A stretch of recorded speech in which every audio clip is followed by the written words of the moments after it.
जय श्री हरि। प्रिय भक्तजनों, आप सभी को नमस्कार।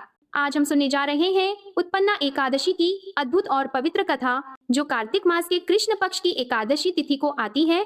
यह एकादशी सभी व्रतों की जननी कही गई है। कहा जाता है कि इस दिन स्वयं एकादशी देवी का जन्म हुआ था। इस व्रत को करने से न केवल जन्म जन्मांतर के पाप नष्ट होते हैं, बल्कि मनुष्य को मोक्ष की प्राप्ति भी होती है।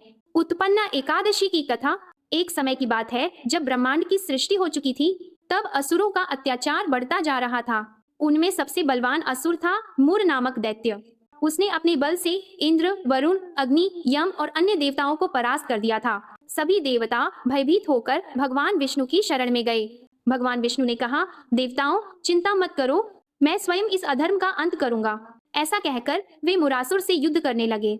वह युद्ध 5000 वर्ष तक चला। अंत में भगवान विष्णु बद्रिकाश्रम की एक गुफा में विश्राम करने चले गए।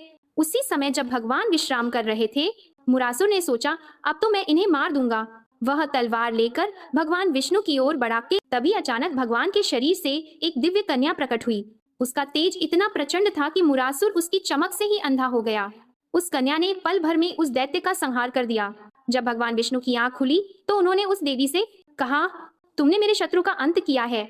तुम बहुत पवित्र हो। आज से तुम एकादशी नाम से जानी जाओगी, और जो भी मनुष्य तुम्हारा व्रत करेगा उसके सभी पाप नष्ट हो जाएंगे और उसे मोक्ष प्राप्त होगा। इस प्रकार उत्पन्ना एकादशी का जन्म हुआ और यही पहली एकादशी मानी जाती है।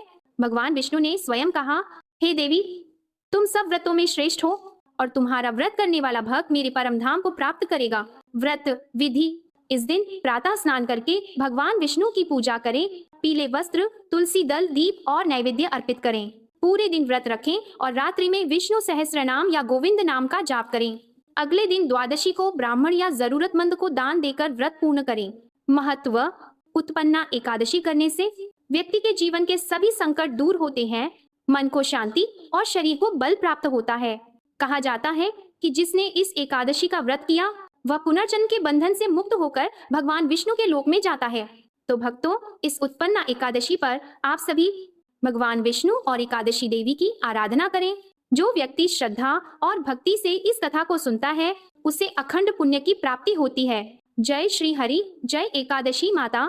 अगर आपको यह कथा अच्छी लगी हो तो वीडियो को लाइक करें, चैनल को सब्सक्राइब करें और कमेंट में जय श्री हरि अवश्य लिखें। इस पवित्र कथा को अपने परिवार और मित्रों के साथ जरूर साझा करें, ताकि हर कोई एकादशी के महात्म्य को जान सके